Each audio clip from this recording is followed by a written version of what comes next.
Hello, boys and girls. So in the previous class, I had told you linear upon quadratic. So what is the substitution for that linear upon quadratic? That I had explained you clearly. Now in this class, I'm going to give you one example. So you can see that 7.4 exercise. I had done question number 23. So here, what exactly we are doing? You can analyze this question first of all. It is linear under the root of quadratic. So as per our substitution, you will say put linear is equal to a times derivative of quadratic plus capital B, where this a and b are constant, which we will determine. Now, as per substitution, this is what we had written. Now I have taken the derivative of this expression, so you can see that it is 2x plus 4.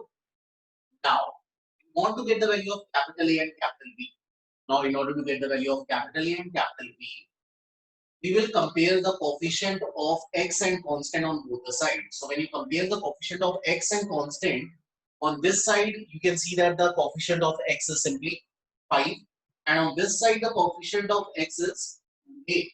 So I can write a as 5 by 2, right? Because you can see 5 is equal to 2a, so a can be written as 5 by 2.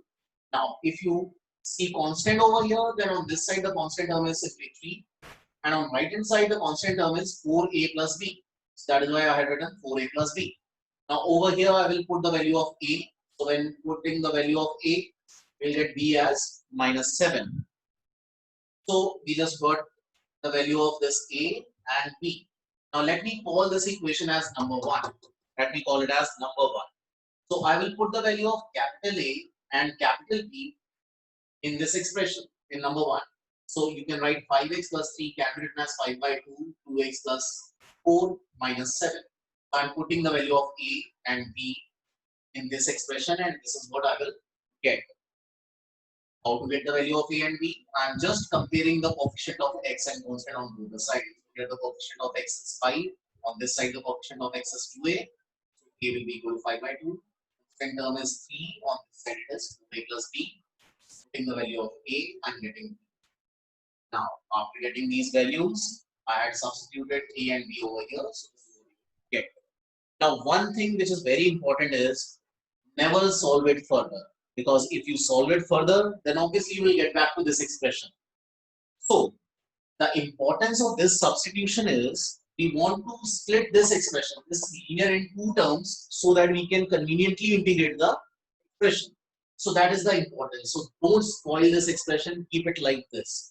Now, the next step is you will put the value of this 5x plus 3 in the main question now. So you can see over here, this was the main question, I integral. That can be written as, in place of that 5x plus 3, I had written its value from that step. So that I had written in this manner. 5x plus 3 can be written in this manner from the previous step. After that, you will detach this into two integrals. So first will be this linear upon quadratic, and second will be minus 7 upon this expression. So when you detach this into two parts, you will get this 5 by 2 outside the integral, 2x plus 4 dx divided by under the root of this, and second will be minus 7 outside dx upon under the root of quadratic. Now, after this, we will treat this as I1 and this one as I2. So we will solve them separately. So for this one, I will simply substitute the denominator as p. So when you put this as p, you can see that you will get the numerator. So when you integrate it, you will convert this into t form. You will get this as dt upon root t minus 7. Now, what about this? This is the previous type, dx upon under the root of quadratic. So simply you have to convert this to perfect square, and then apply the corresponding formula. So I had converted it into perfect square. X plus half the coefficient of this, that will be x plus 2 ka whole square.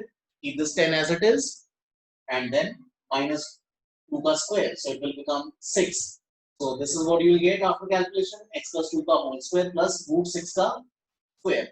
Now, we'll integrate this expression. So it will become e to the power minus 1 by 2, and then you can integrate. So it will become 2 root t. And here you will apply the formula. So it was log x plus 2 under the root of x plus 2 plus square plus 6. Now after this, At last, you will put the value of t. Put the value of t, copy this expression as it is, plus c. So that will be our final answer. So this is how we can settle linear upon under the root of quadratic. And even if you have linear upon quadratic, then also your substitution will be same, and same algorithm you will apply to get the final answer. So just you can write down this properly. This is how we can do linear divided by quadratic or linear under the root of quadratic.